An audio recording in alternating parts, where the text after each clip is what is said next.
Hi friends, ನಾನು ನಿಮ್ಮ ಮಂಗಳಶ್ರೀ. ಇವತ್ತು ನೆಗಡಿ, ಕೆಮ್ಮು ಮತ್ತು ಕಫಕ್ಕೆ ಮನೆಯಲ್ಲೇ ಇರುವ ವಸ್ತುಗಳಿಂದ ಹೇಗೆ ಮನೆಮದ್ದು ಮಾಡ್ಕೊಳ್ಳೋದು ಅಂತೇಳಿ ನಾನು ನಿಮಗೆ ತೋರಿಸ್ಕೊಡ್ತಾ ಇದ್ದೀನಿ. ಈ ಮನೆಮದ್ದನ್ನು ಚಿಕ್ಕ ಮಕ್ಕಳಿಂದ ದೊಡ್ಡವರ ತನಕ ಯಾರಾದರೂ ಕೂಡ ಬಳಸ್ಬೋದು. ಈ ಮನೆಮದ್ದನ್ನು ಬೆಳಿಗ್ಗೆ ಮತ್ತು ರಾತ್ರಿ ದಿನದಲ್ಲಿ 2 ಸರಿ ಸೇವಿಸಿದರೆ ಅತಿ ಬೇಗನೆ ನೆಗಡಿ ಮತ್ತು ಕೆಮ್ಮು ನಿವಾರಣೆಯಾಗುತ್ತದೆ. ಬನ್ನಿ ಮನೆಮದ್ದು ಮಾಡುವ ವಿಧಾನ ಹೇಗೆ ಅಂತೇಳಿ ನೋಡ್ಕೊಂಬರೋಣ. ಮನೆಮದ್ದು ಮಾಡಲಿಕ್ಕೆ ನಾನಿಲ್ಲಿ 4 ಪದಾರ್ಥಗಳನ್ನು ಬಳಸ್ತಾ ಇದ್ದೀನಿ. ಮೊದಲನೇದಾಗಿ ದೊಡ್ಡಪತ್ರೆ ಎಲೆನ 1 ತೊಗೊಂಡಿದ್ದೀನಿ. ಚಿಕ್ಕ ಮಕ್ಕಳಿಗಾದರೆ ಅರ್ಧ ಬಳಸಬೇಕು. ನೆಕ್ಸ್ಟು 1 ಎಸಳು ಬೆಳ್ಳುಳ್ಳಿನ ತೊಗೊಂಡಿದ್ದೀನಿ. ಇದನ್ನು ಕೂಡ ಒಂದೇ ಬಳಸಬೇಕು. ದೊಡ್ಡವರಿಗಾದರೆ 2 ನಡೆಯುತ್ತೆ. ಮತ್ತು 1 ಅಥವಾ 2 ಅಗಳು ಉಪ್ಪು ಮತ್ತು 1 ವೀಳ್ಯದೆಲೆನ ತೊಗೊಂಡಿದ್ದೀನಿ. ಬನ್ನಿ ಹೇಗೆ ಮಾಡೋದು ಅಂತೇಳಿ ನಾನು ನಿಮಗೆ ತೋರಿಸ್ಕೊಡ್ತಾ ಇದ್ದೀನಿ. ನಾನಿಲ್ಲಿ ಚಿಕ್ಕ ಮಕ್ಕಳಿಗೆ ಮನೆಮದ್ದನ್ನು ಹೇಗೆ ಮಾಡೋದು ಅಂತೇಳಿ ತೋರಿಸ್ಕೊಡ್ತಾ ಇದ್ದೀನಿ.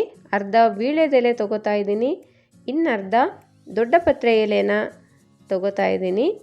ನೋಡ್ತಾ ಇರ್ಬೋದು, ಒಂದರ ಮೇಲೊಂದು ಇಟ್ಕೊಂಡು ನೀಟಾಗಿ ಬೆಳ್ಳುಳ್ಳಿ ಮತ್ತು ಉಪ್ಪನ್ನು ಮಧ್ಯಕ್ಕೆ ಇಟ್ಕೊಂಡು ಅದನ್ನು ಚೆನ್ನಾಗಿ ಫೋಲ್ಡ್ ಮಾಡಬೇಕು. ಬೆಳ್ಳುಳ್ಳಿ ಉಪ್ಪು ಯಾವುದು ಹೊರಗೆ ಬರದೇ ಇರೋ ಥರ ನೋಡಿ, ಈ ಥರ ಚೆನ್ನಾಗಿ ಫೋಲ್ಡ್ ಮಾಡ್ಕೊಳ್ಳೋಣ. ನೋಡಿ, ಫೋಲ್ಡ್ ಮಾಡ್ಕೊಂಡಿದ್ದಾಗಿದೆ. ಇದನ್ನು ಫೋರ್ಕ್ ಅಥವಾ ಈ ಥರ ಹೋಲ್ಡರ್ ಇರುತ್ತಲ್ವ, ಇದರ ಸಹಾಯದಿಂದ ಸ್ಟವ್ ಆನ್ ಮಾಡಿಕೊಂಡು ಸ್ಟವ್ ಮೇಲೆ ಬೆಂಕಿಗೆ ಈ ಥರ ಎಲೆನ ಸುಟ್ಕೋಬೇಕಾಗುತ್ತೆ. ಲೋ ಫ್ಲೇಮಲ್ಲಿ ಇಟ್ಕೊಂಡು ಎಲೆನ ಸುಟ್ಕೋಬೇಕು. ನೀವು ನೋಡ್ತಾ ಇರ್ಬೋದು, ಚಟಪಟ ಅಂತೇಳಿ ಎಲೆ ಸಿಡಿತಾ ಇದೆ. ಈ ಥರ ಬಿಸಿ ಮಾಡೋದ್ರಿಂದ ದೊಡ್ಡಪತ್ರೆ ಎಲೆ, ಬೆಳ್ಳುಳ್ಳಿ, ಉಪ್ಪು ಇದೆಲ್ಲ ಚೆನ್ನಾಗಿ ಒಳಗಡೆ ರಸ ಬಿಟ್ಕೊಳ್ಳುತ್ತೆ. ತುಂಬ ಕಪ್ಪಗಾಗೋ ಹಾಗೆ ಸುಡಬಾರ್ದು. ನೀವು ನೋಡ್ತಾ ಇರ್ಬೋದು, ಇವಾಗ ರೆಡಿಯಾಗಿದೆ. ಇದನ್ನು ಒಂದು ಬೌಲ್ಗೆ ತೆಗೆದಿಟ್ಕೊಳ್ಳೋಣ. ಇದು ಸ್ವಲ್ಪ ತಣ್ಣಗಾಗಬೇಕು, ಅಲ್ಲಿವರೆಗೂ ಇದನ್ನು ರಸ ತೆಗಿಲಿಕ್ಕೆ ಹೋಗಬಾರ್ದು. ಇವಾಗ ನೋಡಿ, ಎಲೆ ತಣ್ಣಗಾಗಿದೆ. ಇದನ್ನು ಸ್ವಲ್ಪ ಕೈಯಿಂದ ಪ್ರೆಸ್ ಮಾಡ್ತಾ ಬಂದರೆ ಚೆನ್ನಾಗಿ ರಸ ಬಿಟ್ಕೊಳ್ಳುತ್ತೆ. ಚಿಕ್ಕ ಮಕ್ಕಳಿಗೆ ಈ ರಸನ ಹಾಕೋದ್ರಿಂದ ತುಂಬ ಕಫ ಇದ್ದರೆ ವಾಮಿಟ್ ಮೂಲಕ ಹೊರಗೆ ಬರುತ್ತೆ ಅಥವಾ ಬೇದಿ ಮೂಲಕ ಕೂಡ ಹೊರಗೆ ಹೋಗೋ ಚಾನ್ಸಸ್ ಇರುತ್ತೆ.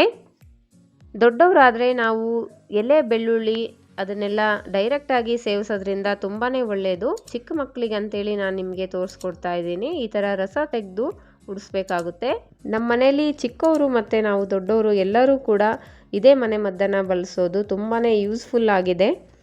ಇವತ್ತಿನ ವಿಡಿಯೋ ನಿಮಗೆ ಇಷ್ಟ ಆಗಿದ್ದರೆ ನೀವು ಮನೆಯಲ್ಲಿ ಟ್ರೈ ಮಾಡಿ ನೆಗಡಿ, ಕೆಮ್ಮು ಮತ್ತು ಕಫದಿಂದ ಮುಕ್ತಿ ಹೊಂದಿ. ವಿಡಿಯೋ ಇಷ್ಟ ಆಗಿದ್ರೆ ಲೈಕ್ ಮಾಡಿ, ಶೇರ್ ಮಾಡಿ, ಕಮೆಂಟ್ಸ್ ಮಾಡಿ. ಇನ್ನೂ ಯಾರೆಲ್ಲ ನನ್ನ ಚಾನಲ್ಗೆ ಸಬ್ಸ್ಕ್ರೈಬ್ ಆಗಿಲ್ಲ, ಪ್ಲೀಸ್ ಸಬ್ಸ್ಕ್ರೈಬ್ ಆಗಿ. Thank you.